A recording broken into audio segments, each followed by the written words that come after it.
Marketa, and today I have the honor of talking to Effie Gold. So, welcome, Effie. How are you today? Thank you for having me. I'm actually doing really well today. It's been a long, really kind of good day, fulfilling day. Okay. Yeah, you're currently in Perth, Australia, right? Yeah. Yeah. What is the weather like there? What's the situation like, the city and everything else? So it's summer here right now, coming to the end of summer, but summer is clinging on. It's been about 35 degrees Celsius the last couple of days, so it's been really hot. But no, I mean, Perth's a beautiful city, and the sky is always really, really beautiful, so. Nice, nice.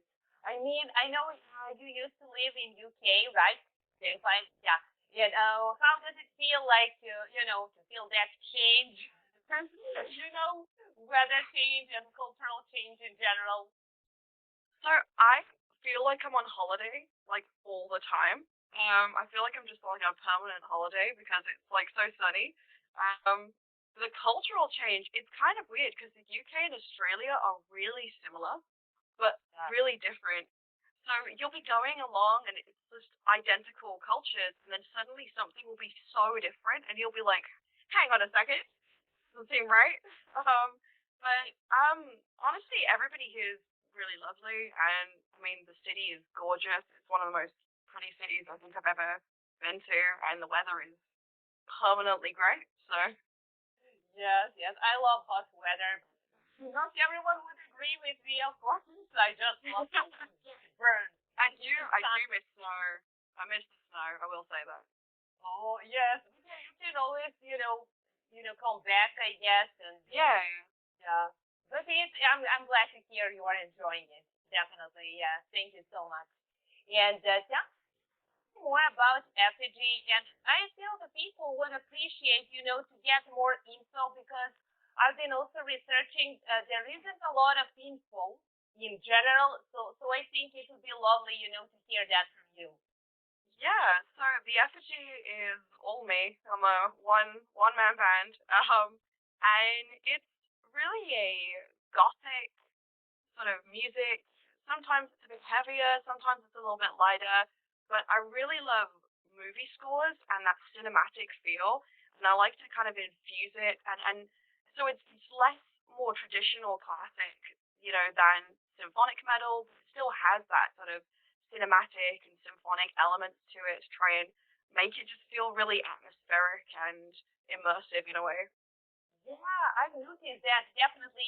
When I was listening to the songs, I was like, wait. It's like a kind of a that fairy tale kind of Mm. vibe, but it's not so like, for example, when you compare that to the bands such as Nightwish or Yeah, something, it's not really. I cannot really say, okay, that's like Nightwish or this or yeah. that. I cannot really compare that. I can just okay. It's something that it's not really something you can compare to the other bands, which makes it unique, right? Oh, that's what I Like, like to hear. yeah, I really, yeah, I have some more questions about that specifically later. But I really like how you create that atmosphere in general. You know what I mean? Like, it's really, really like it's how you perfectly arranged everything, and all that vibe with your voice. And honestly, I mean, I'm not sure if that's allowed to say, but or whatever. I cried. Yeah, because it's the way how I feel music. Like, I go to the concert and I just start, crying, and people be like, "What's wrong with you?" That's beautiful, though. That's beautiful. Yeah, I mean, that to feel that, that's yeah, like every musician wants that. We want to yeah. move people. The other listeners might be looking at you, but I promise you, like every musician, all they want is to make someone cry. Sounds like bullies. No, yeah, Cry. no.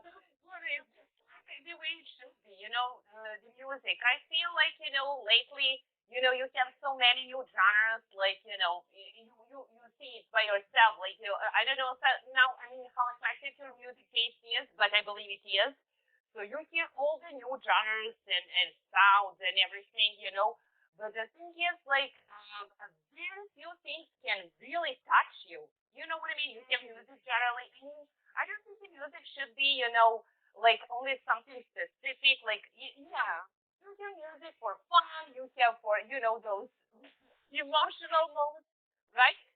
Yeah, Yeah, I mean, music is created by humans. It's like every song you create is like another piece of your soul.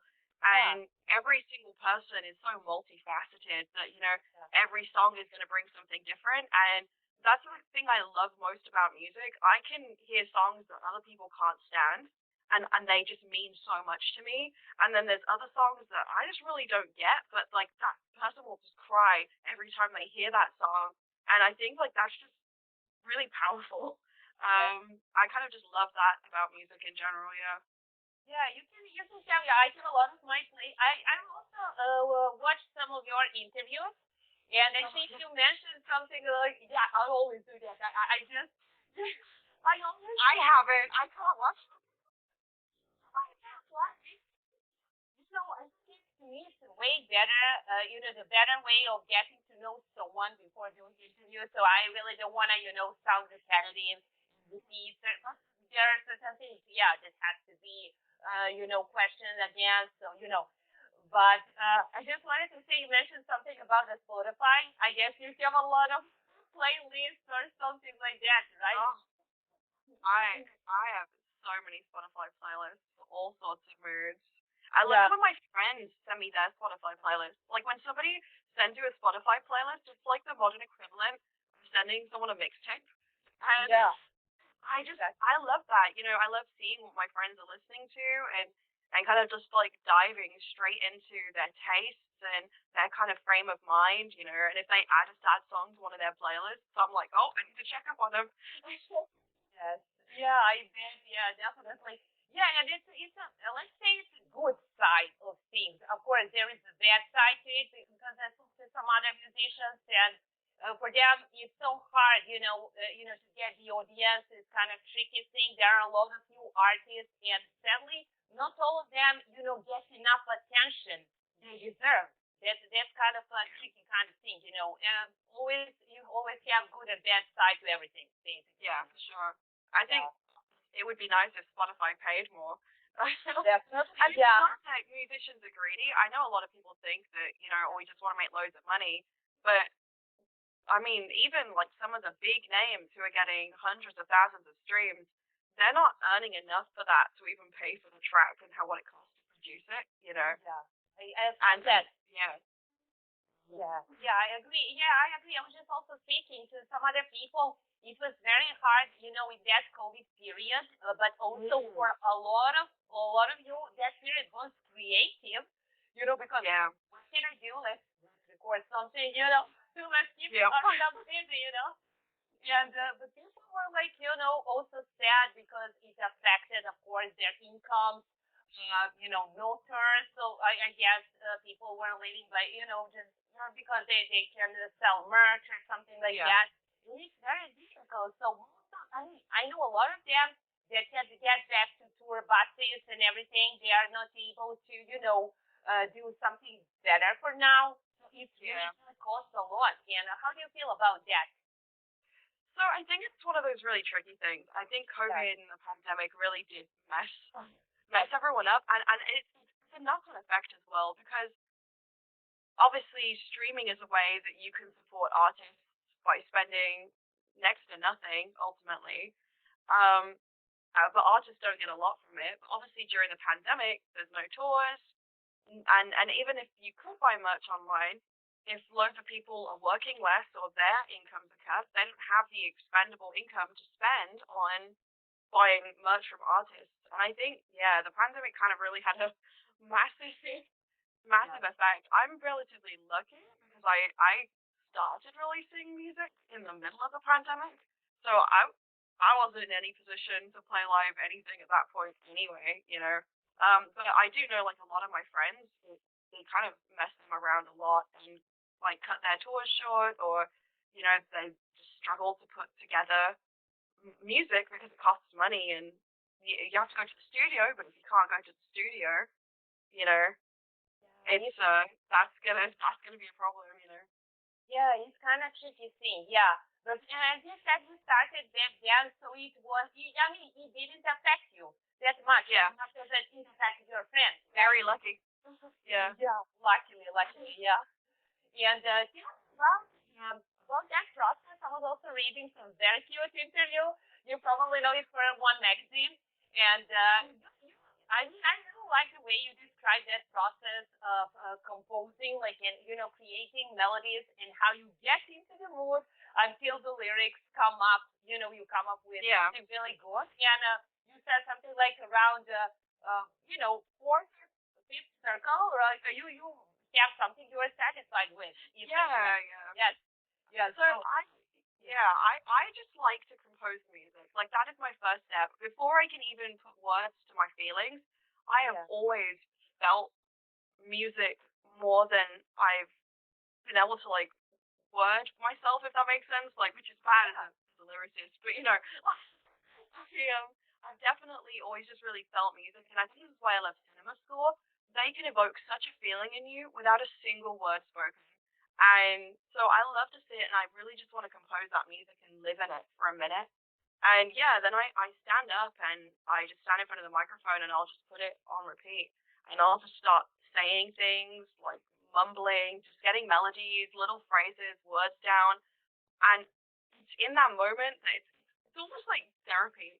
It's yeah, like having, when you go to counseling and they repeat back to you what you just said. Like I put down the music and then I listen to it and I ask yeah. myself, how does this make me feel? How am I That's, really feeling right now? What does this mean for me? And then the lyrics come more easily. Just yeah. someone who's already, half the work's already done, the emotion is there. Yeah, very interesting way because yeah, I was just thinking about my impressions, while I was talking to other musicians, and everyone has something different, and For sure, it yeah. works for them. For example, some guys they like, oh, we just we're guys to go for a beer, and that's like if Yeah. you never know when you will get inspiration. Other people, they like to meditate or something, other people be like, oh no, we just, figure out some really good mythology story, then like Yeah. the lyrics are first, then comes the melody. So I'm always curious about that process and how it works for people. Yeah. But Yeah, I mean, I love putting mythology and yeah, fairy tales and those kinds of fantasy elements into my music. But for me, every story is ultimately about people, yeah, and people are, like you can wrap it any way you want, you can spin it any way you want, but people are just the same. They do the yeah, same exactly. things. You know, Greek myths are really no different from a modern tale because it's all just about the people that are in it. And so while I love that fantasy element, even like Cinderson, it's ultimately about two people who can never really be together in any Yeah, healthy way. You know, yeah, yeah. I see it's what just you mean. fun in that way. Yeah. Yeah, definitely. And when you said, you just reminded me of something. When you said, it's like a therapy. When you go to the therapist, Yeah. and they just repeat your questions at you. And I remember watching, Kill Deal, and I Yeah. remember you watched it, yeah? Yeah. I really enjoyed it. Definitely. I didn't expect it to enjoy it because it's a lot of action, a Yeah. lot of killing, but it's kind of fun. I was like, okay, let's see what it's all about. But in the end, I really like her acting and whole story, and that kind of love story at the end. But when she said, like, I really feel like, like, okay, that happened. Like, so you remember, like, what go to the therapist, they just repeat your questions to you. Like, like these are the ones who are supposed to tell me what's wrong with me. Like, if you actually what's my problem, then I don't need a therapist. I will be a therapist myself. Yeah. Sometimes even sometimes, of course, if we find a good therapist, it's good. But Oh yeah. I That's their weight don't. in gold. I support it. I mean, I support it. The thing is, I think people keep a lot of, pain in themselves, a lot of unhealthy emotions and everything. And I think it's really good to express it somehow. For Either sure, through yeah. painting, through writing poems, like doing music, like whatever. It can do only good, I think, not Yeah, bad. absolutely. And Yeah. it doesn't just heal you when you create something. It heals other people who listen to Yeah. it and resonate with it. You know, I Yeah. like the amount of music that I heard when I was growing up just completely saved my life when I was in the darkest, parts of it, and I heard these songs and it just changed every way. Or if it didn't change anything, then I didn't feel so alone anymore. And really, like that's kind of all I've ever wanted as a musician anyway, to kind of give back what I what I got from music to begin with. That's cool. Definitely. Yeah, because a lot of my friends can say. I mean, they usually say, "Oh my God, you are constantly stressed. How can you watch like some kind of weird, like I don't know, indie movie? You are always watching your indie movies. Yeah, they even fuck you up even more." And I was like, "Okay, people, I can't really watch comedy and pretend I'm Yeah, enjoying it. I just need something to relate to. In yeah, that point, you can yeah. I mean, only, yeah, yeah, blocking that feeling out doesn't make it go away. And exactly, and sometimes you need to cry. Sometimes you just need to cry, and you just yeah, need something to tip you over the edge. yeah, It's sometimes we want to grieve things in our own life, but it's actually easier to cry about other things.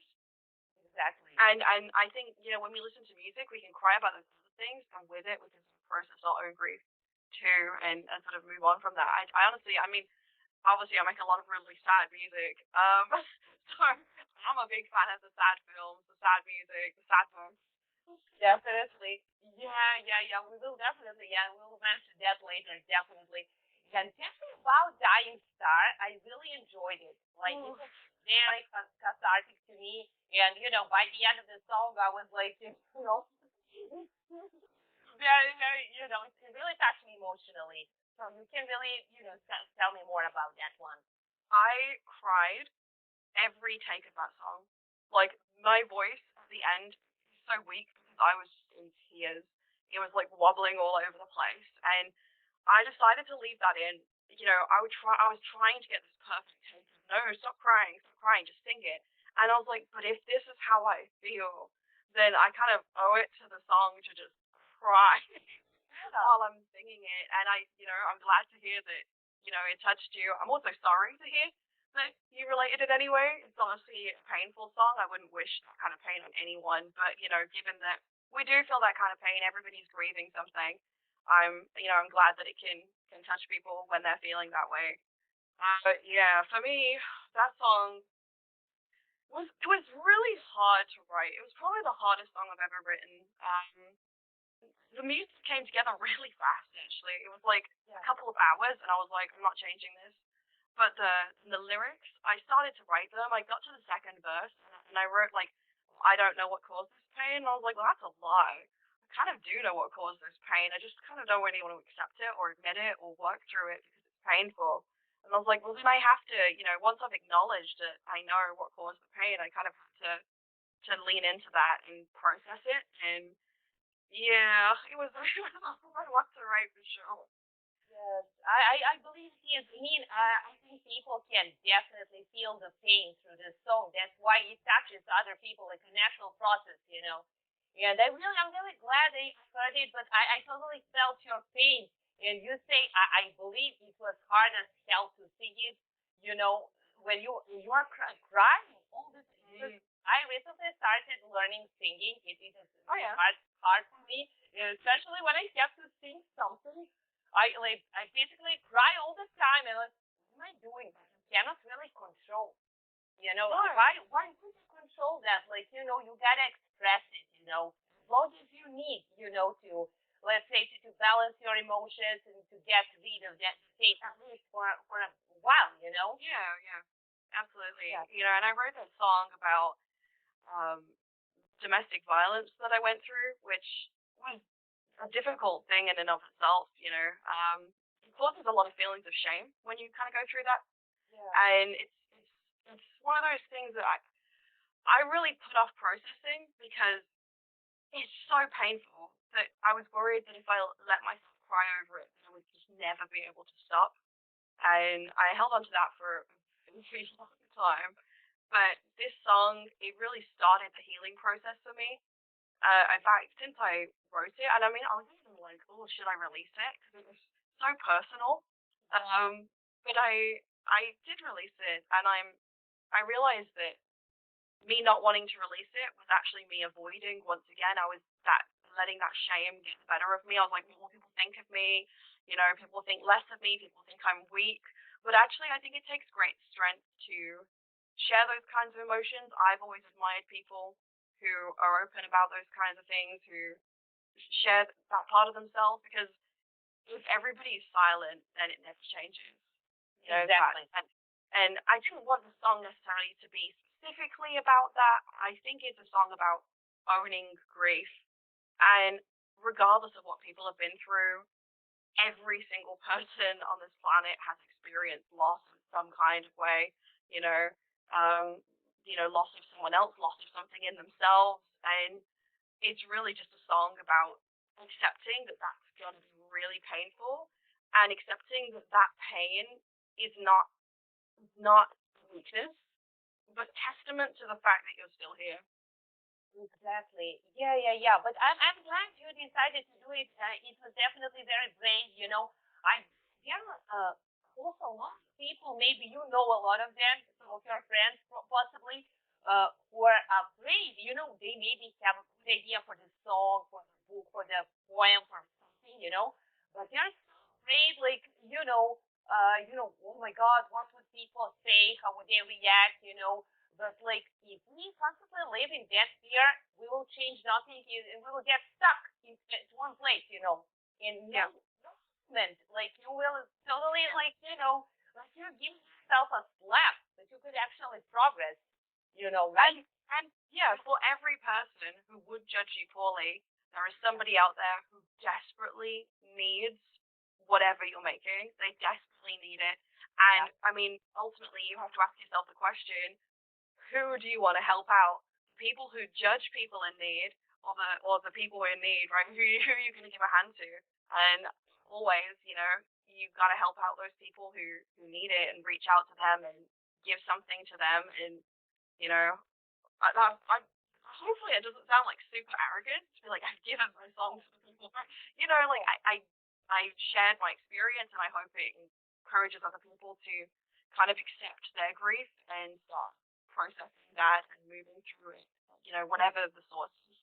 exactly, exactly. That's what I admire too. Definitely. Like I know it was super hard for you to do that, especially because it has some, emotional heaviness, and but as you said, when you did it, finally found the strength. It started that healing process, which is very good, and I think definitely people would recognize it. And more importantly, it was kind of relief for you, right? That Yeah, kind for of sure. feeling, like kind of a liberating feeling, right? I was exhausted afterwards. I Yeah. felt exhausted, but that kind of great exhausted. Like, I imagine that if you've just run a marathon, that kind of I've done it, like Yeah. this is the first, and it was really exhausting in a beautiful way. Yeah. Yeah, yeah. It's really, I can only imagine. I mean, what do you think? What are your ways of dealing with pain and trauma in general? What do you think? I mean, maybe Oh, difficult question. I'm sorry. yeah, I would no, say maybe, you know, um, yeah. The first thing I do when I'm feeling that, and grief is not a straight line. Healing is not a straight line. There is, yeah, you can. It's like a two steps forward, one step back kind of situation. So there are days when you feel it more than other days. For me, first step is ice cream and music. I splash. And it's important. It's self-care. You are Yeah, saying, I am taking this time to myself to do yeah, something nice for myself. And particularly if you've gone through something like abuse, or just a toxic partner, even, just a nasty situation, acknowledging that you are taking care of yourself and doing a kind thing for yourself is to acknowledge that you deserve kindness. So, like, actually, it's a joke, oh, ice cream, but actually, I think it's a really important role, doing something for yourself. Going and seeing that movie you want to see, buying that, handbag you wanted, a new guitar, 3 new guitars, 5 new guitars. I also want that. Yeah, matching your guitars even. Why not? Because Doing something for yourself. yeah, After that, I like to paint. I like to write novels. I like to make music. I will just, whichever one I'm feeling like that's what I need to do, I will just indulge myself in that process. Um, Music's the one that I come back to every time, even if I write about it, no, I need to still make a song about it. And for me, like, finding a way to express those emotions, because if they don't come out of you, they're gonna just eat away inside you, and that's worse. That's always worse, Yeah, and you know. a lot of people can actually get sick, because of Mm. all those unhealed emotions, and Oh it yes. starts affecting your body. It's really, everything is connected, actually, so, and we all keep it, in ourselves, and not really a good way, No, of dealing with things. absolutely. Yeah. But, I think I support all the things you said. I think the hardest way, the hardest thing actually for all of us, who are dealing with pain and who are dealing with abuse and other, hard things. I think the hardest thing in all of that is, that you, after a certain, point, you start feeling, like you are not worth enough. You know what I Yeah, mean? for sure. Yeah, I was also through a lot. That's why I can totally relate, to this story. And then, people can convince you, manipulate you, Mm-hmm. and all those guilt trips and other things. And then you start feeling like will never be good enough, and Yeah, you constantly have to prove something to someone. And in that process, you can pretty much lose yourself. And I think absolutely. Yeah. that, and I had those moments. I was like, okay, I'm just gonna go shopping, you know, eat something, make myself feel better, do some manicure or something. But after a while, it really, it didn't sound like what's happening. Yeah. Then stop like thinking, okay, I gotta do some deep introspection, because this doesn't help. It's something deeper. Why do I feel like the worst person ever when people do Yeah. me wrong? And that, I think that's the Yeah, hardest they thing. hurt you and you feel guilty. Yeah, absolutely, Yeah. 100%. Yeah, I get that. And honestly, I think that's the hardest thing to move past. Yeah. I really struggle to feel proud of anything I've done. If I do, it lasts like a little while and then it kind of goes, which is why I think like I'm a perfectionist. Like I'm just constantly seeking that, and um, I'm getting used to the phrase "good enough." Like it's a hard one, but I think it's an important one to just go. I might not be perfect, but today I was good enough. Yeah. And you can go on a day by day basis, just get through the next day. Today I was good enough. Tomorrow I'm going to be good enough. It's not going to be a perfect day. It's just going to be good enough. And Yeah. I think it's a really powerful phrase to try and get past that sort of stuff. It's very important to have a support of your dear friends and family in Yeah. those hard times. Yeah, definitely. Eventually, I think, I was also thinking about seeking for a therapist. I think it can help when the problem is very big and you really cannot handle it by yourself. Yeah, definitely. Absolutely, yeah. Yeah. Okay. And so I wanted to ask you something about, of course, about the cooperation with on your latest release, of course. You had a guest, you know? Yeah. Yeah. It was Max Harris. Thanks, And Harry. He's lovely. yes. And how did it come? How did you decide? So yeah, no, I actually reached out to my to Joe who was producing it, and I said to him like I feel like this song needs a solo, like it just needs something here that's just really emotional and just kind of carries the song. I just want that instrumental part. I don't want it to like all be vocals. And I was like, do you have anyone in mind who you think would be a good fit? And he suggested Max. So I went and listened to some of the stuff Max was doing with his own band, Kite Thief, and I thought it was great, honestly. I really like their stuff. It's fun, but it's very melodic. So yeah, I said to Joe, yeah, get him on board, and he sort of did some guitars here and there. Me and Joe listened to them, and we kind of went, yeah, this is how we want it to go forward, and so yeah, he kind of he did a really good job. That Yeah. solo, like that is every time that comes on, if I'm listening to it, I'm just like, It's nice. I just wanted to mention that you did it, which makes things easier for me. Yeah, the song was great. Like it was really amazing. It just fits perfectly. with everything. Yeah. Yeah, it's so good. Yeah. Good. And you talk earlier about possible collaboration with some other artists. Do you have someone specific on your mind, or some idea?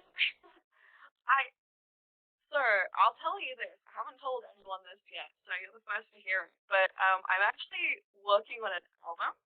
Okay. I Nice. was just on a call with one of my producers, a guy called Cody, like minutes before this call. We were just ironing out the details and discussing who we might want to get on there.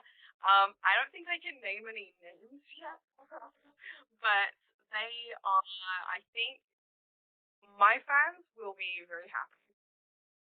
Yes. Okay. Yeah. We don't want to say anything, right? It will spoil a surprise, right? All will be revealed in time. Okay. Okay. So I will not say anything. People who watch this will know about that. There you go, a little Easter egg, little secret. Okay. Okay. I will not say anything. And so when you compare the latest release to your previous releases, how does it make you feel?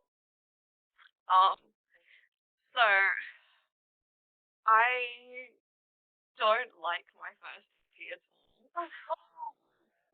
Don't say that. I can't listen to it. I tried to listen to it the other day and I was just like, oh no, no, uh, no. You know, I didn't really know what I was doing. Hadn't really composed before. I spent years as a folk artist playing acoustic guitar or writing singer songwriter, like pretty miserable singer songwriter stuff, but it was Right. very much like acoustic. And then when I um, developed a neurological illness that made playing the guitar very difficult, so I was like, I have to learn how to compose because there's no way I'm not making music. I'm still going to make music. So I sort of taught myself how to compose a little bit. This is basically how I do it. Was it hard? Mashy. Was it hard for you when if you can remember, the starting of it and everything? How was it back then? I thought I was doing great. Well, well, well. What about the final product? It all works out, right? When you come back to this point, right? Yeah, yeah, sure. I'll cover that. Listen, I don't think the songs are bad. I would just do them differently now. And my tastes have got a lot heavier over time. Like every track would have guitars. Like there's no guitars in the EP.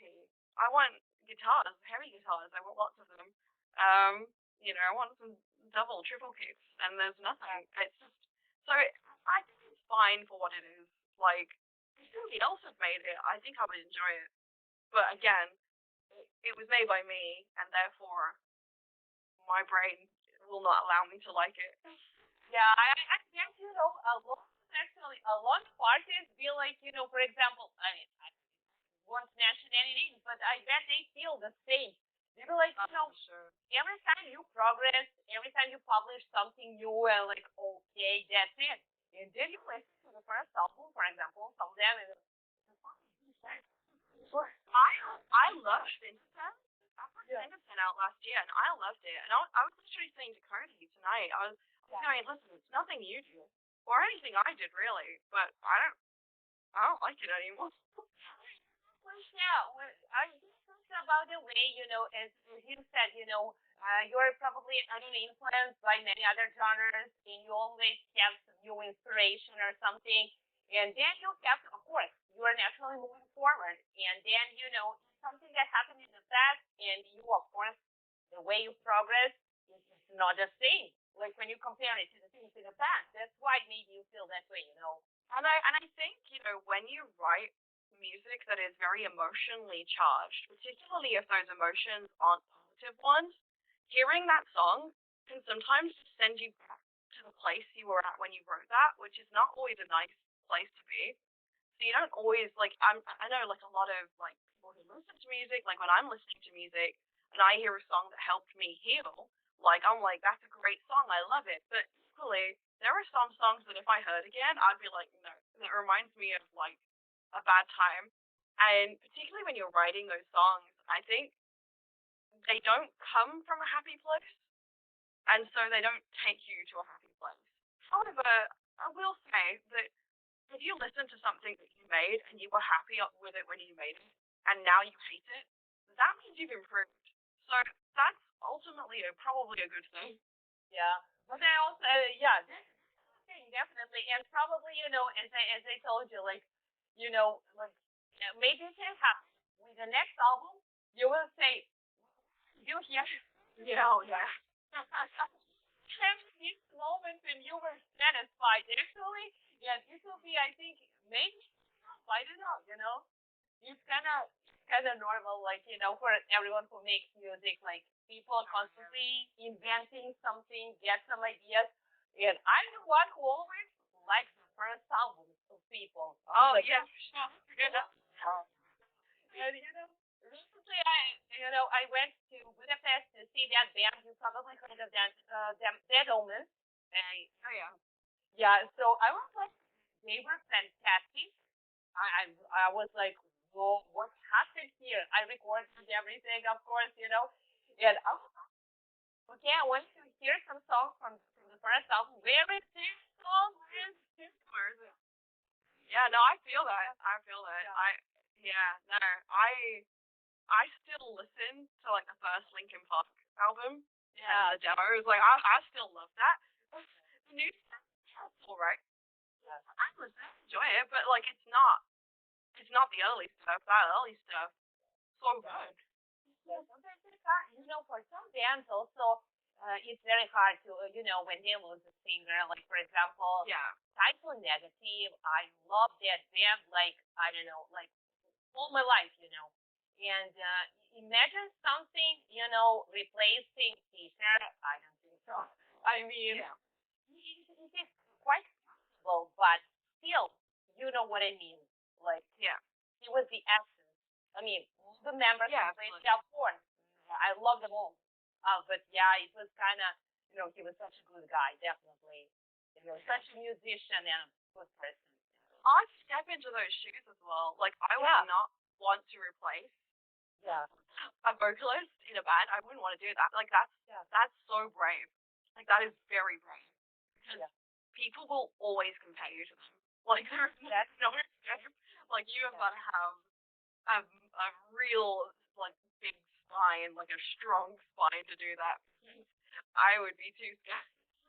Yeah, exactly. I can see, very bad reactions from, I think it's very hard today for the artists, especially today. I think it's even harder than earlier, You just like, they have that vision, okay, and someone, okay, that's the singer, we love him. When the singer is gone, whatever happened, and people feel like can, be very judgmental. And it's, imagine how hard it is, for that guy, who came to second Yeah. place. It's kind of, I mean, we are more connected than ever, and in some yeah, ways, it's really great for bands. Immediate yeah, feedback, not from critics, but from the people who are actually buying your music. You yeah, get to interact with them directly. On the flip side, if they don't like something you've done, you have to hear it all day, every day in your inbox, and they're gonna spam and flame you and write nasty comments and troll and stuff like that. And they're yeah. gonna give you a really rough time about it, and there's no way you can hide because it is right there on your page. You know, it's the two sides of that coin, really. Yeah, how do you deal with all that? For example, I mean, I guess that, of course, reaction with fans is very important for the artist, but also it can affect artists badly. A lot of people get serious problems, because of the, bad reactions, and it affected badly their mental health and everything. And how do you think, about the balance in all that? I mean, how to keep it all, you know, So like, I recently got my first negative comment on YouTube. Um, and they called me an Amy Lee hack. And I was pretty upset about it at first. I was like, well, I tried really hard. I'm not trying to be anybody else. I guess I'm influenced by people. I'm gonna sound like my influences, like they sound like their influences. But then I took a second and I realized that they hated that about my music. Somebody else is gonna love that exact thing about my music. You know, if somebody paints their car red and they try and sell it or whatever, no one, people who don't like a red car are not gonna buy the car. But there will be just equally as many people who really want a red car. And I don't know why I use that analogy. That's a really weird one, but you know, like selling point. Every criticism, every troll, every negative comment is actually just your future marketing material. Take note of it, you know. What don't they like? Because actually it's really good. They're telling you what they don't like. This is you never before in history have we had that fast, that instant access to like market research. They are right there on your lawn shouting at you. Listen to them, you know. Maybe they have a point, and maybe they don't, and that's up to you as an artist to decide. But I think how somebody chooses to treat you is always a reflection of them, and very rarely a reflection of you. Yeah, exactly. Yeah, yeah. I just find it very important, because as you said, like on the other hand, like there is no press and bad press, only no press, Yeah, which is yeah, always on the artist, of course. But the thing is, I'm just very concerned. Like, if I ever decide to get into the music, I would be, I'm affected by everything. I'm very, very emotional, and that's very hard. And probably a lot of people too. So do you feel like it's going to change in the future? And I think still that people should be more protected on social media and everywhere while dealing with those. Now you get some kind of a freedom, like everyone has freedom to write and do this or that. But the point is, you can't really, like, when you give people freedom to do all that, freedom of other people will be endangered. So it's kind of, yeah. you know, I'm a I'm a firm believer that you have freedom of expression, but you don't have freedom from consequences. If you say something that causes somebody else to get physically injured in some way, for example, yeah, yeah, you should be held accountable for that. You started it, you know. If you know, tell somebody all these horrible things and you tell them that they should do things to themselves that are not good for their physical yeah, health, and they do it, you were a part of that. Like you can say it. No one can physically stop you from saying it. You cannot be yeah, silenced. Like yeah, you cannot be stopped from saying that. But just likewise, no one's going to stop someone if they decide that you should suffer the consequences of your actions. That's just yeah, being a grown up. And if you can't put your big boy pants on and use the internet responsibly, then well, you're not going to be able to have the internet. Kind of, you know, that's how it goes. If you can't drive responsibly, you don't get a license. exactly. If Like, you can't look after your kids responsibly, you don't get to keep your kids. yeah, And likewise, if you can't talk to society in a respectable way, then you don't get to be a part of it. yeah. That's it. Yeah, that's it. I have noticed like there are so many people who had their accounts closed over anything. Like it wasn't even a big deal. They didn't do anything wrong. Meanwhile, a lot of predators and whatnot, like I don't know, they're just doing whatever I they want. I'm in Facebook jail right now. Oh my Yeah, I am in Facebook jail right now for saying that I would murder for a bowl of ice cream. Oh my god, like I Literally, I said I would murder for a bowl of that ice cream, and I was instantly Facebook jail. Your account is restricted. Yesterday, somebody yeah, told me that they hoped I got assaulted, and their account's still up. So how does that work? yeah, like yeah, I think that's really nonsense. Like really, seriously. That's why I kind of try to stay away from most of the social media. Because I really cannot take that structure. Like, you know what I mean? Like people are still selling accounts, abusing and everything. And when I was also talking to some other bands, like whenever we go to the concert, okay, including myself as well, I'm like, okay, I'm gonna record this, I'm gonna, because when I'm going to see this band again, then Yeah. it also affects the way I feel at that moment, and I kind of, feeling like I lose a lot of time while recording. reality is instead of enjoying is being present in the moment. How do you feel about that? I think it's really hard because on the one hand, you want to take those memories home Yes. and you want to have it. On the other hand, memory you taking home if you weren't even really present in the moment. Exactly. So it's like kind of, you don't remember that show because you were looking at your phone, you were filming it, right? Like, yeah. are you really remembering the show or are you remembering filming the show?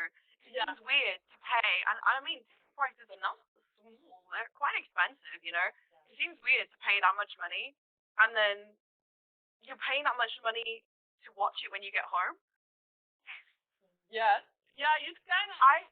Yeah. I never have my phone out at gigs or stuff because I just want to be there. Like I close my eyes most of the time and I just want to exist in the music. I just want to feel it like completely wash over me. But I do understand that people want to remember that and go home and but yeah. Yeah, what if I get some disease and I cannot remember everything? So I will have to record it and I can. Okay, maybe it refreshes my memory. That's how I think it. Yeah, but seriously, people were much happier back then, 60s, 70s, like without no phones. As much as they make our life easier, it's really in certain situations you kind of feel that people are becoming more and more alienated and they just got used to that kind of online interaction, but that's how I feel. It's going to be even worse in the future. I can't hate the internet though. I can't hate it because I met my partner over the internet. So if I hadn't like been chronically online, we never would have met, and that'd be really sad. Oh, I mean, yeah. Well, yeah. On the other hand, there are a lot of positive things. I'm just thinking about, how people. I just, be like, for example, I met a lot of people while going to the concert, and people feel like, you know, I'm like, okay, what about calling me and go grab cake or something? Just call me, but you don't have Instagram. I'm suspicious. Like, people, come on. They get really sus about it. I've obviously, making music. I've had to make a Twitter. I've had to make an Instagram. I've had to make a YouTube, and like, I, I, I like I never had any of those. I just had a Facebook. To be honest with you, I only use it for the messenger to like talk to people. I don't live there anymore, and yeah, no, it's like people will look at you like you are lying when you tell them that you don't have an Instagram. Yeah. They're like, yes, you do. You're just not giving it to me. And it's like, no, I don't. I don't know how to use it. I'm too old. Yeah, exactly. That's what I'm talking about. Like, there's a lot of lost connections over it. Like, and that's when you get back to, okay, I'm just gonna be sad, listen to my music, enjoy my book. Yeah. That's my safe zone. And we're lucky if we meet people who have the same preferences. So Yeah. yeah. Yeah, my partner does not do social media at all. I think he has them. I don't know if he's ever posted anything. Yeah. I mean, as long as people are peaceful and like they have their own way of communication, I think it's fine. Yeah. And just about those influences you mentioned in your songs, like we mentioned, Evanescence. Yeah, I mentioned. Yeah. That one's pretty obvious. Yeah, I was also reading there were others like Joy Division and Garbage. I think that's what. And I just wanted to ask you, how do you think their work reflected on your music? Like, if you can describe me. Yes. So for me, I think Evanescence and their influence is pretty obvious. It's very gothic. I mean that album changed my life. That Fallen, like But I cannot really compare. Like, yeah, I was pretty much irritated when that comment used. I mean, that person you mentioned, I was like, it's not really Evanescence. But yeah, I'm a different person. Also, she's a mezzo soprano. I'm a contralto. My voice is way lower. I'm not trying to hit those high notes because I can't. Never happening. I mean, it's not copy paste. Yeah, but I mean, you were influenced, but you really didn't try to rip it off or something. That I would be hit with that comment too. This happened to me. Yeah. Joy Division, I the way Ian Curtis wrote lyrics is just there is something just so magical about them. When you read them, it's like you're not even on Earth anymore. You're in a second dark, fantastical realm of misery. I Yeah. mean, they're really depressing, but they're so raw and honest, and open in a way that is almost inhuman. Because as humans, we just I don't mean we shield ourselves. We don't tell people how we're feeling, and these lyrics are so open and honest that I really admire that. And obviously, particularly because it didn't end so well for him, shall we say? And the evidence was right there about how he was feeling, but people didn't hear it. I've always found that quite inspirational.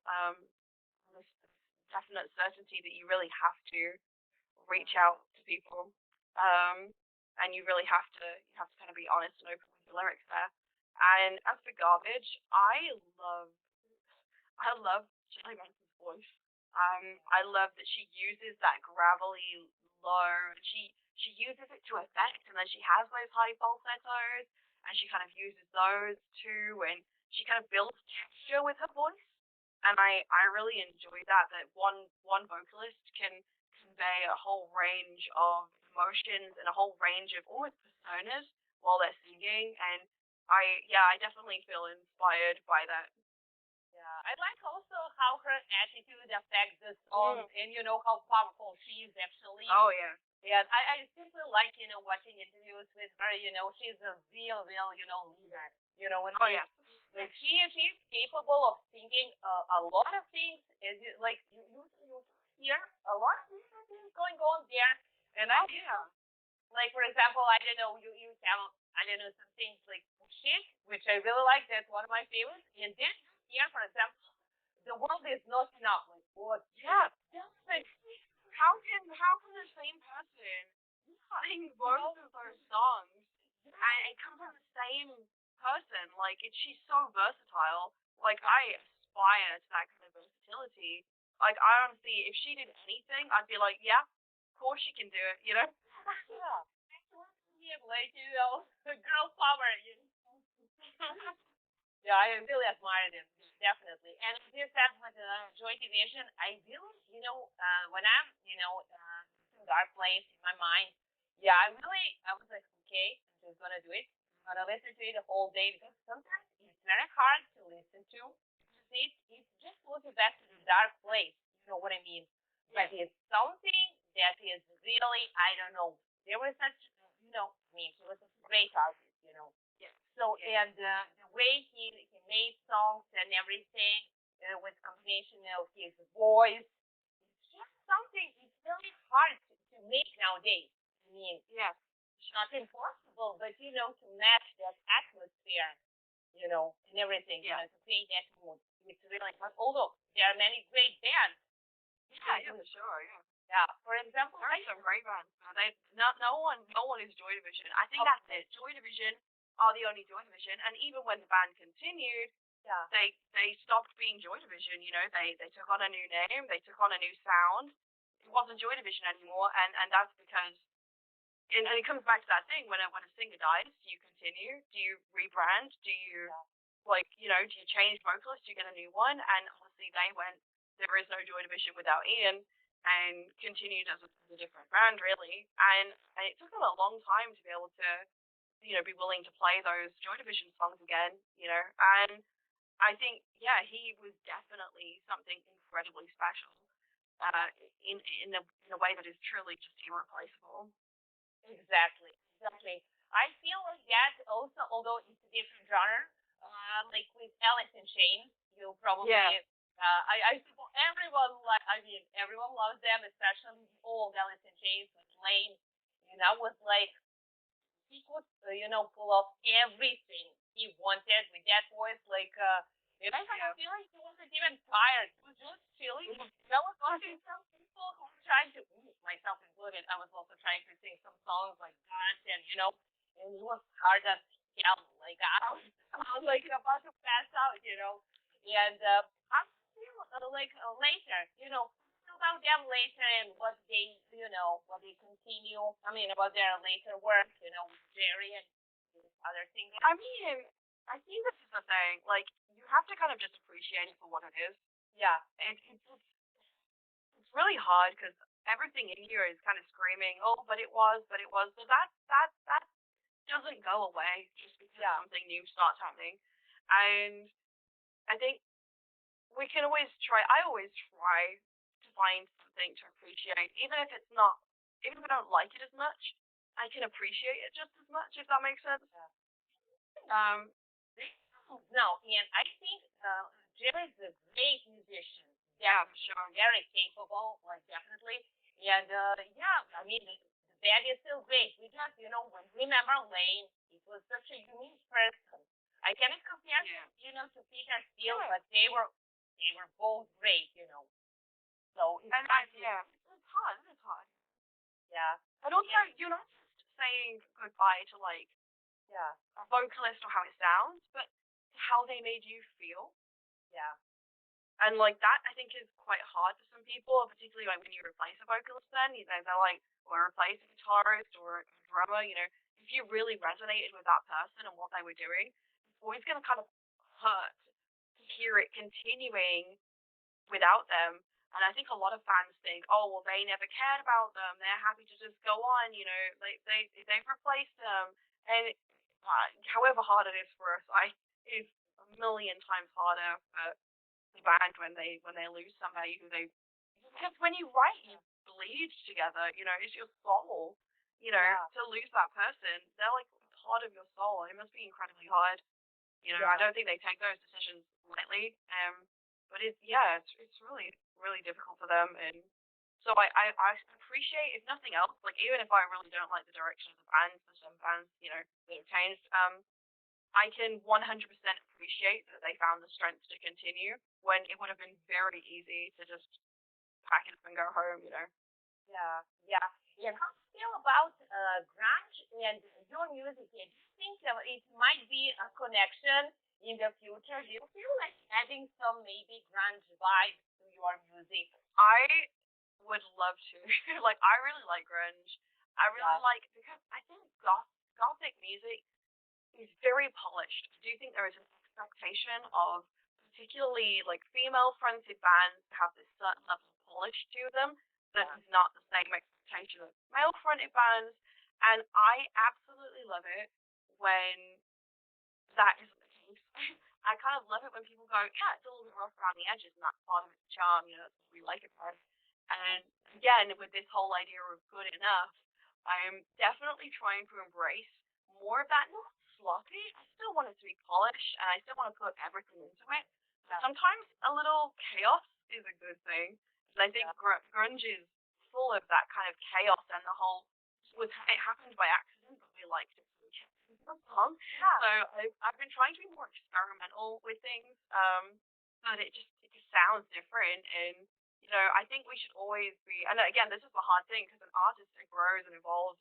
And people might want to hear the old stuff again and again, but you know, you want to explore. You want to explore new horizons. You want to discover more about yourself.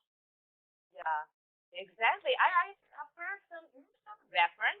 They did some solo projects, and there were a lot of grunge vibes, like guitars, Yeah. even lyrics. I was like, wow. Yeah, I mean, I like those mixtures. So I think it might be a good idea, for you in the future, maybe to I get would love into. to. Yeah, yeah. Tell me, what song would you pick? I mean, if you were thinking about your song, the most emotional, and if you can tell me why you picked them, what would be your favorite? Dying Star's probably top of that list. Yeah, for me Um, too. Usually because of probably yeah, probably top of that list. And the one I've got coming out next month, um, that one also actually is incredibly emotional for me. It's a bit different from anything I've made before. It's quite pop infused, which is weird for me because I don't really listen to a lot of pop music. But I wanted it to feel dreamy. kind of like a little synthetic in ways. So yes, that's a very emotional one for me because it's a love song. Probably the only happy song I have ever or will ever write. So that one, when everyone gets to hear it finally, April 21st, I think I should know, but that one's definitely up there as well. And one with my enemy is probably up there as well. Those are probably like my top three, like most emotional ones. One with my enemy, it's kind of weird. Like that song is obviously about quite a dark subject. It's about being gaslit to the point where, like you were saying, like where you start doubting yourself, where you start feeling to blame for the way you've been treated. But I actually weirdly had a lot of fun writing it. Quite lively. So yeah, but the subject matter itself, I think, it wasn't like, oh yeah, I'm having a great time writing a song about being gaslit, but it was certainly like I'm having a great time getting these feelings out. Like I felt like I was working on a lot of frustration with that song, which was very emotional and cathartic for me. For sure, yeah, it was very cathartic.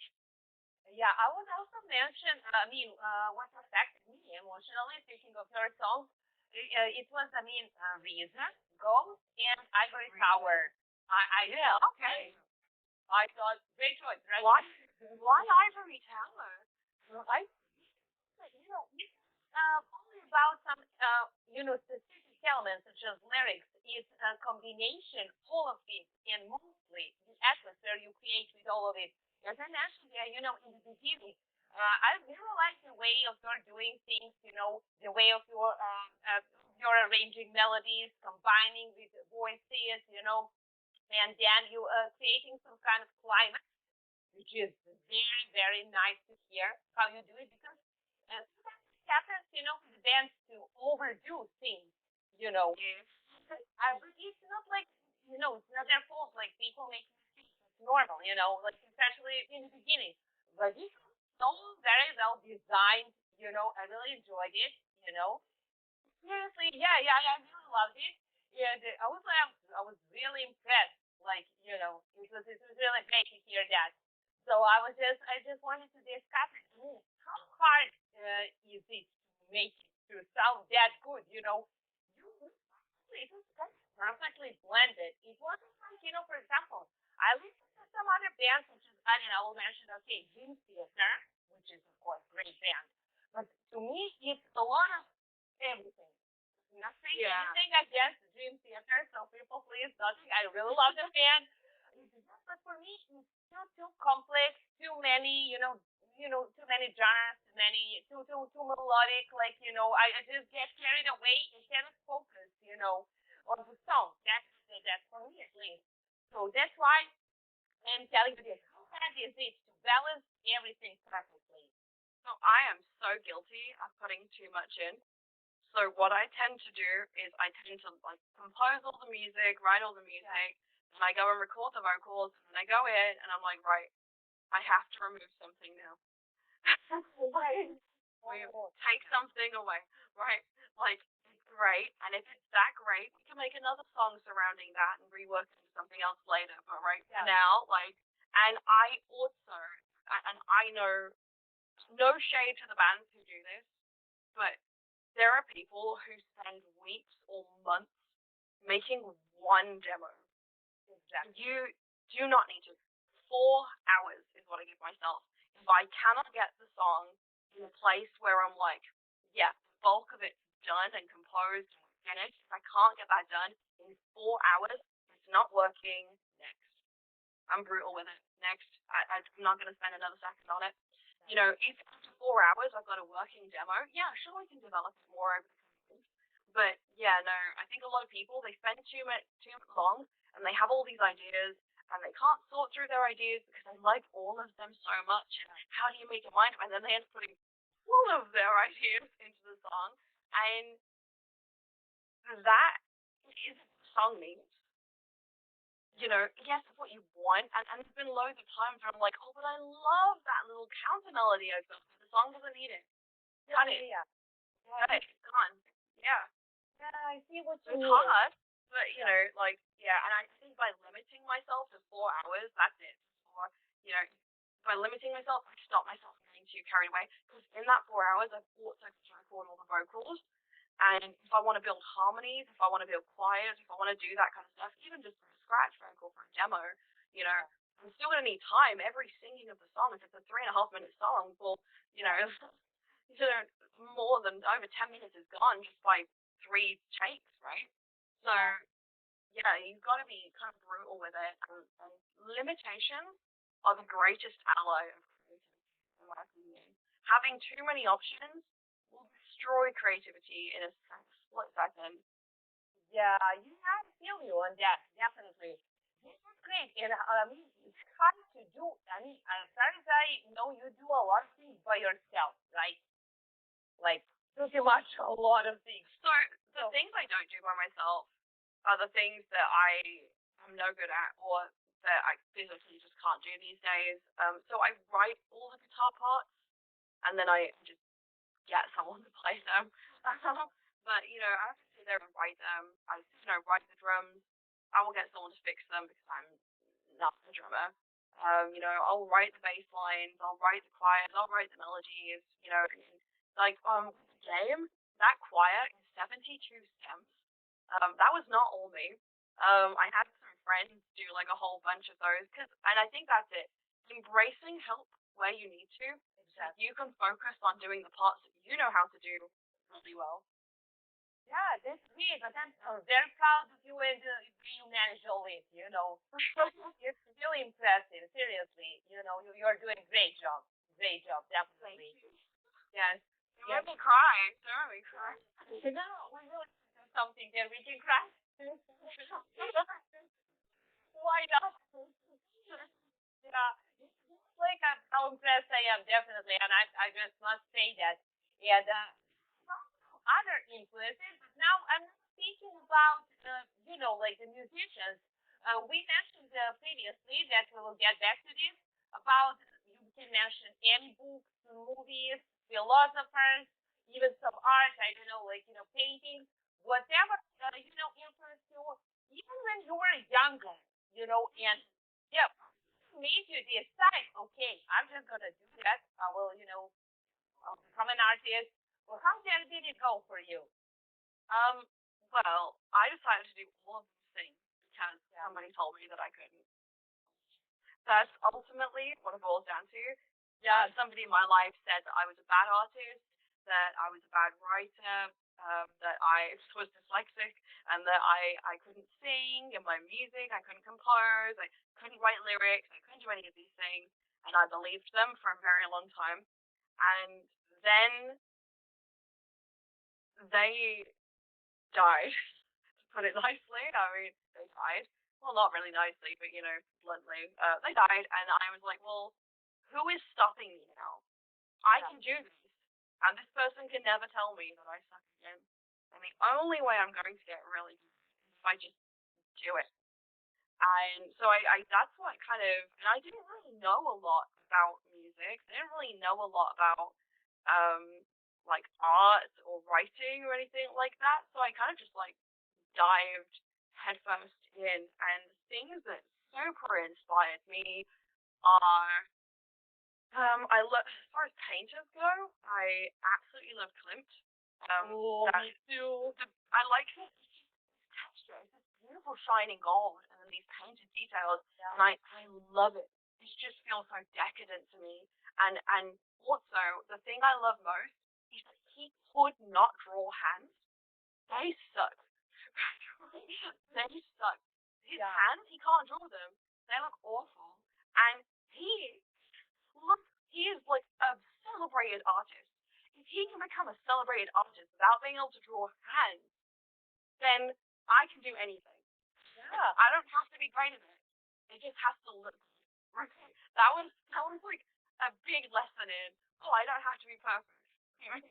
As painters as well, I love Monet. I love Impressionism. I love this idea of, again, this little bit of chaos. Like, it's not just one color. The flower is like 50 million colors. Every brush stroke is a slightly different color. It's not perfect. It's an impression of what was done. And again, I like to apply this to my music. I don't have to capture something perfectly. It's just an impression of what I feel. The lyrics are just an impression of what I'm feeling. They don't have to be literal, because if they're literal, they get a bit boring. It's just an impression. Whatever causes people to feel it. And Yeah. sometimes people feel metaphor more than they feel. If Dying Star was written about the literal events that what happened, it limits the number of people who can identify with that song. By making it an impression of how I feel, we can touch more broader sort of aspect of grief, and everybody's experienced that in some way. So for painters, those are like my big two. I love them. And for books, my two favorite books are The Five People You Meet in Heaven by Mitch Albom, which is a book about the five people you meet in heaven. So that's what it says on the tin. It's heartfelt. If you like crying, that's the one. You're I'm Well, crying every yeah. page of tears. And the Book of Lost Things by John Connolly. Um, I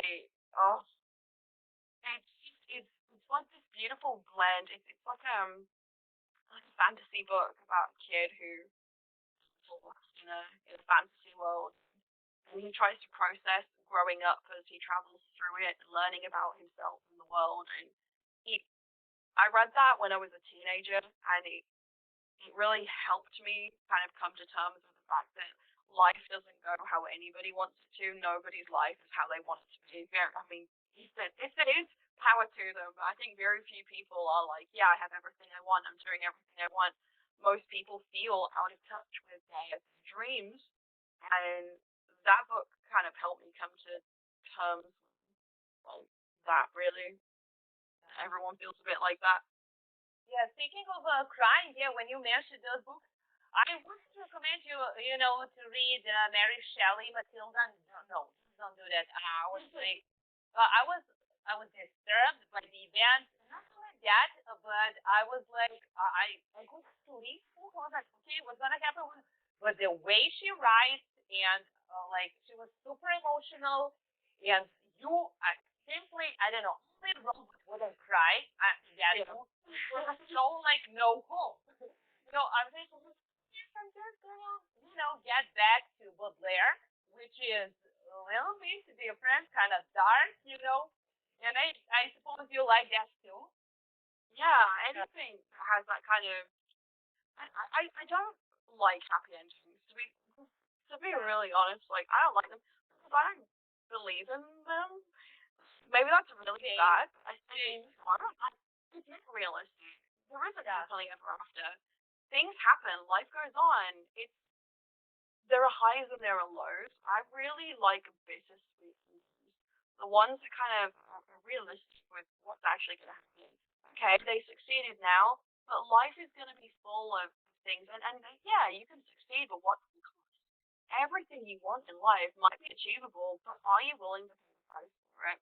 And I think that's really the realistic, Yeah. that's the realistic ending. That's how all of us live our lives every single day, all day, every day. We are faced with decisions, and we have to decide, what we'd rather do.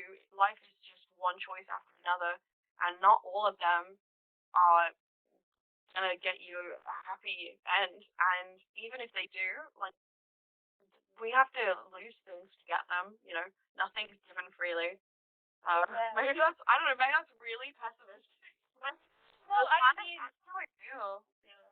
I definitely, I agree with you because I have the same way of thinking. So yeah, it's just, I think it's hard to to learn to live in the moment, because we are constantly worried about something, trying to get Yeah. over something or someone, and in that process, we kind of, let's say, lost sense about the time, and the time is ticking. Instead of like, okay, so what? I'm fucked up. Yeah, it's gonna be like that, but I'm not gonna be stuck in that moment forever. As you said, like, Yeah, for sure. let's get that guitar, let's grab the ice cream, get some friends. Yeah, do something, like relieve the pain as well. Like, so And many. I think, yeah, understanding that nobody is where they want to be. Everybody feels like they missed out on something. Like dropped out of school. I had to drop out of school for health reasons when I was 14. I never finished. I tried to go to college to finish it. That didn't go so well.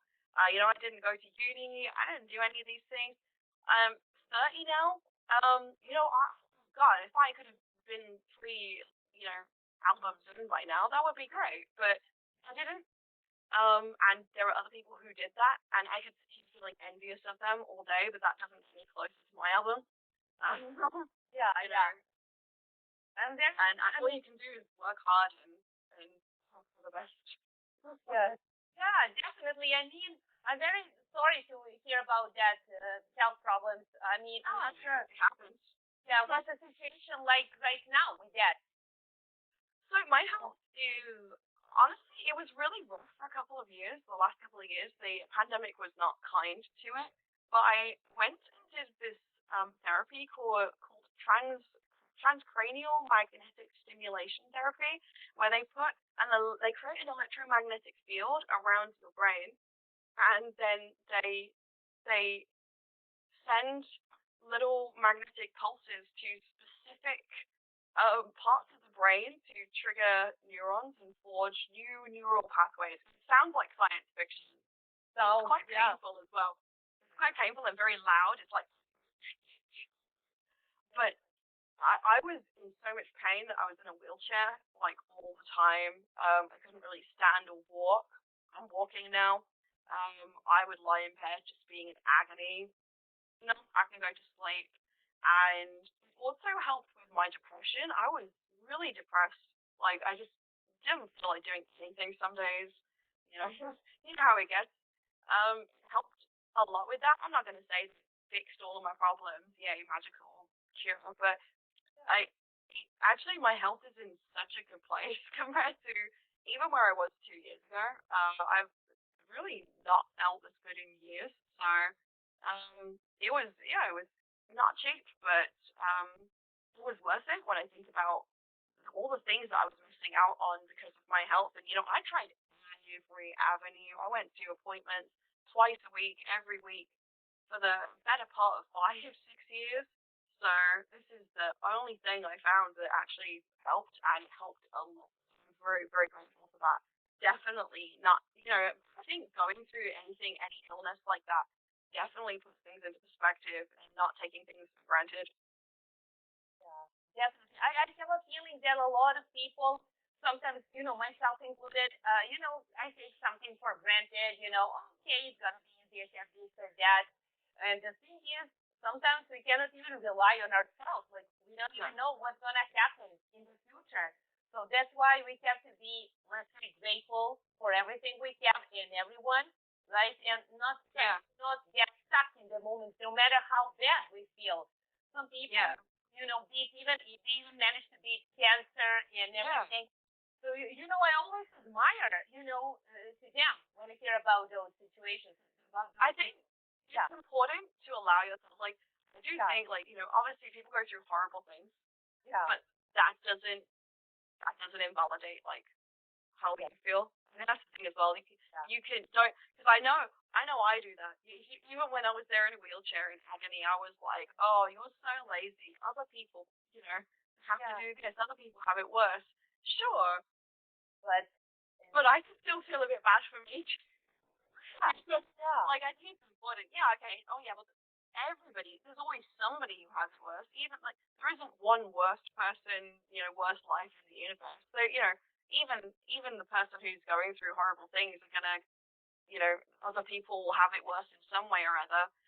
And I think yeah, it's important to acknowledge the pain and exactly. then go, what am I gonna do about it? Because you know, just sometimes like with me playing guitar, there's nothing I could do about that.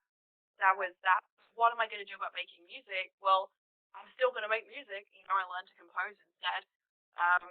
It's about being resourceful as Yeah, well. And again, losing that ability to play guitar, I was like, well, I'm never taking that for granted again. Making music, I'm going to make as much music as I can.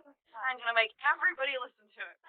yeah. This is a cool way of thinking. Yeah, seriously. Yeah, we all can learn, something, out of this. And I really, really support it because we can, as you said, we can get stuck, but it's also okay to feel bad. Like, you cannot really push yourself that hard when you are too bad. And then you can totally, you can be completely Yeah. out and it's hard to recover from it. And you got to be Yes, kind to yourself. Be kind and take exactly. care of yourself. Yeah, It's I think it's so like that being kind to yourself is just the most important. Like even if no one else is kind to you, when you're kind to yourself, you tell yourself you deserve kindness. And yeah, like you were saying, when you're broken, other people will find that and they can smell. There are people out there who can smell vulnerable people like blood in a shark tank. They will find out. Like you have to make sure that you remind yourself you deserve better than that because other people will take advantage and that's not, your fault, but you are the only person who has the power to change that.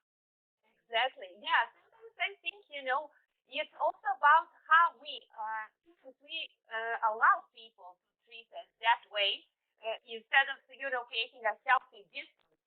You know what I mean? Like, just try to stay out of it and stay ourselves when we can, while we can, actually.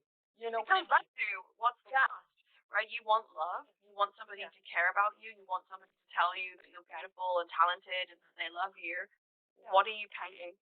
And going through that domestic violence, I realized I was paying a very hefty toll. It was draining on my mental and physical well being. It's not worth the cost. And at some point, you have to even though it's so hard because particularly when you've been broken down like that, you don't know if you're ever going to find anybody who loves you because you believe that you're unlovable. You have to just really be kind to yourself first so that you remind yourself that you deserve kindness, at least some kindness. And yeah, and just kind of really take care of yourself first and foremost. And yeah, I don't know. I think that's why I make music. Really, it is self care. No one can yeah, take that from me. Even if somebody took away all my computers, all the instruments, even if they took away my voice, I still think music in my head. yeah, You can't take it away from me. And definitely. if you have like a favorite band, you can still like recall the melodies and the lyrics and the things that you love about it. Like no one can take that. I think music's so powerful in that way. Yeah, definitely. I agree with you on that. Yeah. And I think, creating your music helps you in that healing process and everything else. Like, all the things you created so far. So it's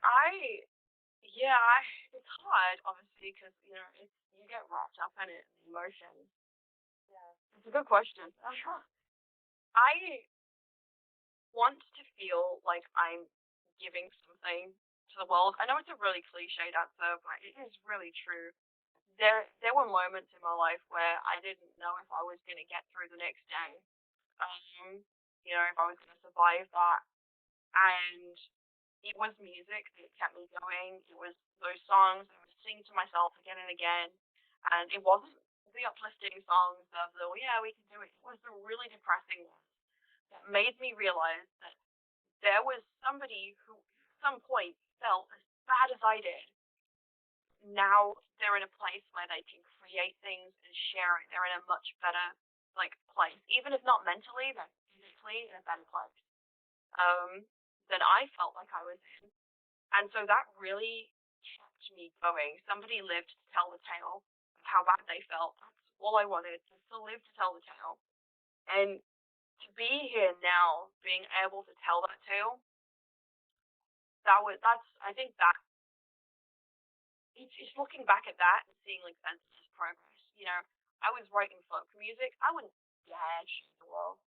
I would never show anyone that. I wouldn't have posted that. I wouldn't have released that. I wouldn't have put that on Spotify. I just couldn't. Not in the right place. But now that I am here and I am doing that, even if I'm not where I want to be, I'm still in a better place than I was when I was dreaming of doing this. And I think, yeah, for me that's been like the real healing thing, just seeing change in real time, going from someone who was, yeah, I mean, like scared to show people what they felt and scared to show people that music to someone who posts it on YouTube for everyone to hear. who, oh my goodness, like 10 years ago, if somebody had called me an Amy Lee hack, I would have deleted her. Now I'm just like, cool, Okay, nice. like, You compare me to Amy Lee, sweet. so let's go on. Yeah, I keep on feeling that, as we mentioned, a lot of bad and good things are happening to the internet. Meeting cool people is one of the great things, but also all those like bad things that are happening. Just can't believe, like, people have an opportunity, to create something cool, to collaborate with other people. No, instead, you can also see a lot of people who are actually trolling others just for the sake of trolling, or also creating those hate blogs. Which It's just sad. Honestly, I really believe that they're fearful. They're fearful yeah, they couldn't do it. I I'm fearful that if they did it, they wouldn't do it as well. So instead, they tear it down because then it's on their level. Like, it's. I think when somebody goes out of their way to be that rude and hateful to you, yeah. why are they? Why don't think about them? Why are you thinking about me? Like, nice. You love me. Projecting, all their, problems and the things they're dealing with on other people. Like, that for them, it's some kind of healing. It's not that, and then, it's not a healing actually. So, Well, that's it. It's a band aid. yeah, It's not. It's covering the problem. It's not dealing with. It's not yeah, fixing it. It's just making them feel better now. And the thing is, not to sound all like woo or whatever, but I you what you put out and what you put into other people is what you get back. If you're exactly. rude to people, they're gonna be rude to you. And I'm not even saying on a spiritual level, on just a factual basis. If you're really mean to people, they will not like you. If you do that because you don't like yourself, well then everyone's gonna hate you and you're just gonna hate yourself more. Like Yeah, if you're kind to people and you try and help them, they will remember. Not everybody's gonna remember. And you don't have to help those people again in the future. But there will be people who will reach out back to you and give back to you, and you will find like your tribe and those people that you want to you know be with and spend time with, and those are the people who are worthy of your attention and your time and your effort, and everybody else can just go back. yeah. So, Yes.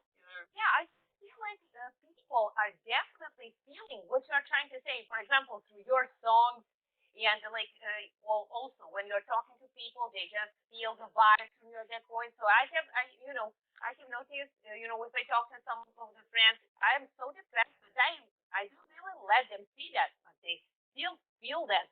No matter how happy and all the, I look like, they still, okay, what's going on for real? And also, you can also, when some people see that energy, you think they're not saying that just because you're all nice and happy. Some of the new people, they will try to say that because they feel that something is very wrong with you at that moment. You need healing or yeah, something. Yeah. So I think that's all. That's all. We can all relate to that, definitely. And sure, yeah. that's about that situation. I think that's very important. And I mean, not a lot of people are speaking about that, sadly, but I think we will. What about the women in industry and all those bad things? I think it's very important to say that. Honestly, yeah. Um, on International Women's Day last year, a friend of mine told me that it was so easy for women in music because they had breasts, and therefore people will just follow you because you've got boobs.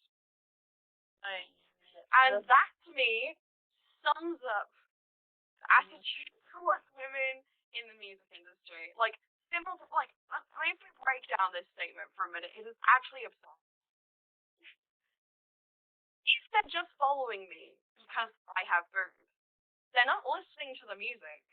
So how does that make it easy for me? That actually makes it harder for me because now I have to convince them to stop looking at my boobs and listen to the music instead. Because I don't make they're not bongos. I'm making music with them.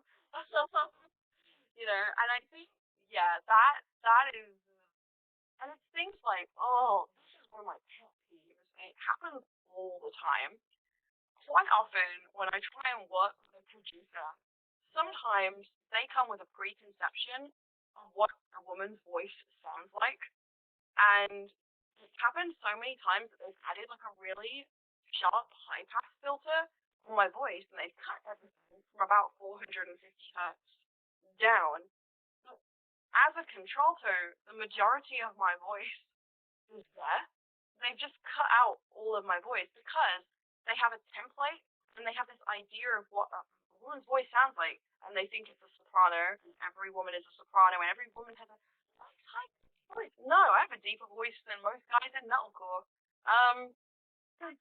You wouldn't do that, and they don't do that to guys. They don't do it. You know, I've worked with producers that my friends have worked with, and they've completely butchered my stuff because they haven't treated my voice like an individual voice in the way that they've treated my male friends' voices. You know, there are lots of little things. Or when you show up, this happens to my friends all the time. When they show up and they're assumed that they're a groupie and not part of the band, or they're just assumed, oh, you're just the vocalist. No, you can. Or it even happened. There was an article last year that said the vocals of Effie Gold and the musical prowess of my producer. I didn't compose all that song myself. He wasn't in the credits. I think there is and I just don't see that happening to male artists nearly as often. I'm sure it happens now and then. People mess up, whatever. But like every woman in music has a million of those stories. So I think industry's got better. There is a long way. Yeah, I'm also concerned, of future because, for example, when I was trying to, started also taking, screaming, growling classes, and a lot of people didn't want to work with me to even start, teaching me because, like, okay, so I'm a lady and. So and okay, this is just a simple thing, not something bigger that happened to you, just like this. But and also some other things. So they immediately, some of them, of course, not all of the people. I have to emphasize that. Look at you. Oh, yeah, you are a girl, and for example, some of the friends can say, "Well, you can't really, express something, when you are dressed up like this or that. You have those piercings. You have, sometimes I get carried away with my clothes, and like you have to wait. So I have to be dressed like a nun, and people will take me seriously. No, I don't think so. I No, they wouldn't. They wouldn't though. If you were dressed like a nun, they would say you were stuck up and like cold. It's wild. Like people come with preconceptions. I was doing some vocals for someone recently, and I was like, hey, they're like, have you got any samples? I wanted to work with them. I sent them some of my music, and they went, oh, you're a woman. And I'm like, is that a problem? He goes, no, it's just there's not many women in metal. And I was like, what are you? What are you talking about? Like, I have so many Spotify playlists, which is just all my favorite like female artists, and there's hundreds of them. Like, I like wake up first thing in the morning, and I'm like, yeah, we're gonna turn on some like in this moment, or Spirit Box. How like he's heard, yeah, yeah, he'd heard of like 3 bands, and it was Evanescence, Nightwish, and like Hailstorm or something, and I'm like, oh baby, there's so many more. You're missing out on some of the best.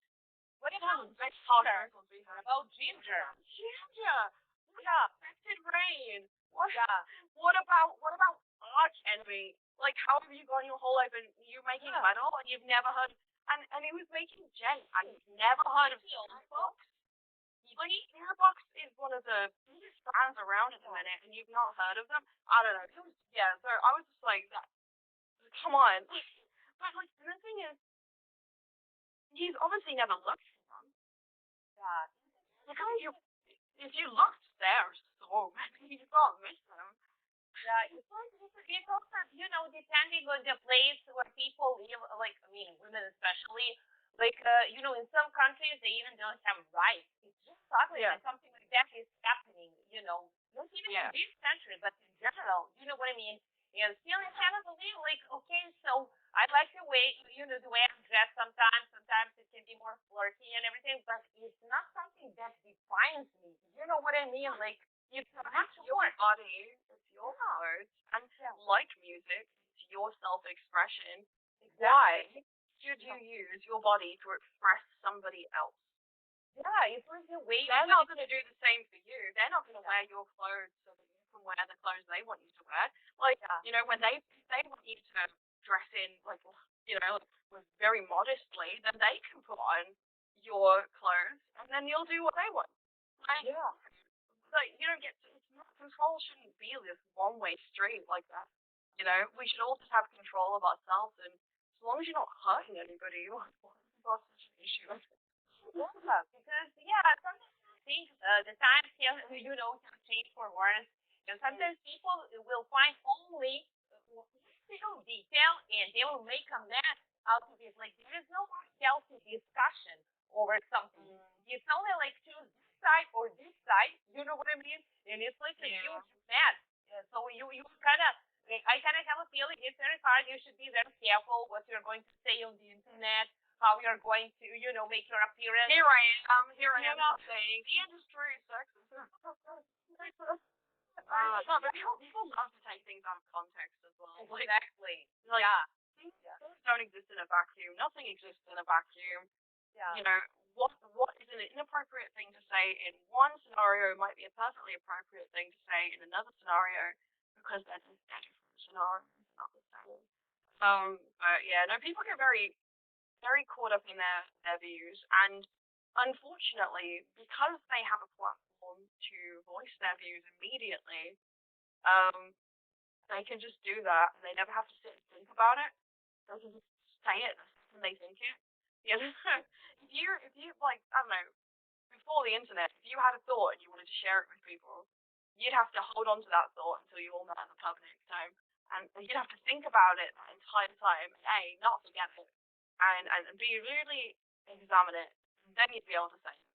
Whereas now, the second you think something, you can just post it on Twitter, regardless of who it's going to hurt, how it's going to affect people, and then you can sign off and it doesn't bother you. And everybody else has to deal with the fallout of it, and it's just not very responsible. It's not socially responsible, really. And again, like, you say things that are going to upset people, they're probably going to say things to upset you back. yeah. You get what you put in. Do you feel like there is something that we can do, to, let's say to help, women in this industry? I have a feeling there is something more that we can do with that, So definitely. I think things. I mean, like, and this is the problem. Like International Women's Day this year, right? People, I went to a pub and they were playing only female artists, and it's such a small thing, but it actually makes a really big difference because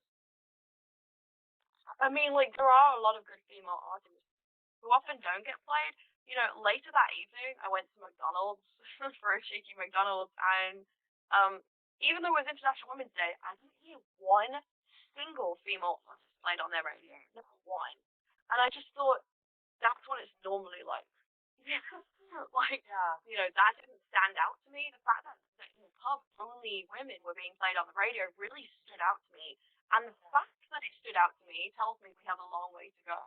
And I think the best way we can help really is by showcasing the absolute wealth of talent of female artists across the globe, and lifting up their voices, telling their stories. And the thing is, it can't be women doing it because the men who don't care about what women have to say don't care about what women have to say. They're not going to listen.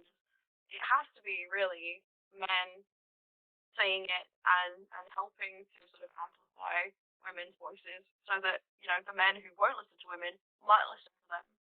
And I yeah, and I think it's just not making assumptions. Just not making assumptions about people, and I think women do it too. We make assumptions about people. Oh, she's only popular because no, she's popular because she's put the work in. And I think we need to be like honest with ourselves and sort of. I read a thing. It was like the first thought you have is how you were raised. The second thought you have is who you are. And I think we need to like sort of challenge ourselves when we have those negative thoughts about like women. And I think a lot of, I don't know, I've certainly experienced it. Like a lot of women are thinking it's a competition because there's not very many seats at the table, but we can help each other, and we absolutely should. And we should just make a whole new table for us. Exactly. Not, Yeah. no boys allowed. No one's allowed at their table, so let's have our own table, and then push the tables together so we can all sit at the same table. Yeah. I was just thinking, but we shouldn't apologize about the way we dress, we act, like whatever we are trying to do to accomplish something in our lives. And as long as we are trying to fit in, let's say, and to respect the rules, let's say, Yeah. in that process, we can only lose ourselves and do nothing. Yeah. You know. Sure. Yeah. And what for? Like, I think that's the question. Are these the people you want to please? Are the people who want to control you? Is that who you want to please? No, I don't want to please people like that. I want to please the people who want the best for me. Exactly. Like in the first place, like we should please ourselves in a way that not of course by hurting others, but to stay true to ourselves. That's right. And one more thing for the end, which I also found very important. So, that thing you also mentioned, I also have a feeling that we actually who are older, and we're not in our 20s anymore, it's going to be very hard for us to believe if going planning to do something musically or generally. And what do you think? What's the biggest issue with that? Like, what's going on today? Like, how did the things change? Well, I actually think in terms of making music, things have changed so much for the better, right? We have never, ever, before in history, had such access to instruments, and you don't need to pay for expensive instrument lessons. Yeah. YouTube has it all. Like, you can learn absolutely anything. There was like a 10-year-old who learned to drive his sister to McDonald's watching a YouTube video. The 10-year-old can learn to drive on YouTube. You can learn guitar, you can learn singing, you can learn piano, you can learn composition, mixing, literally anything. In that way, it is phenomenal. In terms of releasing music and making an income from it, I believe it's hard ever. Yeah. Streaming doesn't pay anything. There's a lot of very predatory record deals out there. Yeah. That do not favor the artist and rely on the artist's desperation to get signed. I think it's going to fix our problems. I think there's a lot of issues with that, and obviously making money is difficult particularly without touring. And the pandemic took everybody by surprise. No one thought that was going to happen. No one had that in mind.